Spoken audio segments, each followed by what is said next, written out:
Саламатсыздар ма? Есімім Нұрсұлтан болады. Осы қысқы 2024 жылғы қыркүйек айында магистр KZ курсын сатып алған болатынмын. Сол арқылы грант иегері атандым. Ноябрь уақытысында тапсырдым.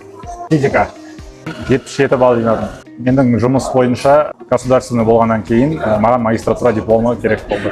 Я жұмыс істеймін. Электроэнергетик саласындағы үлкен электр жабдықтау производствосында жұмыс істеймін. Инстаграмда көп іздеген болатынмын. Осы магистр KZ контенті былай жақсы болды, ұнаттым. Өкінген жоқпын, что магистр KZ-тің курсын сатып алғаныма. Өте жақсы маған көмектесті.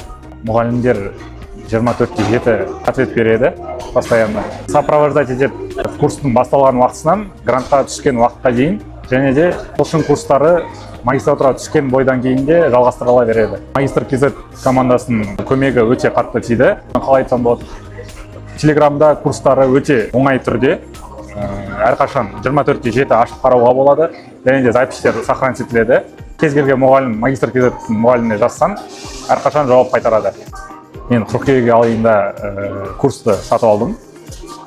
Октябрь айында дайындықты бастадым. Бір ай уақыт кетті менде дайындалуға. Егер де аптасына 3-4 рет көңіл бөлсе, әрине ала алады деп ойлаймын. Өз тәжірибем бойынша айтып отырмын. Менің ағылшын деңгейім орташа болды.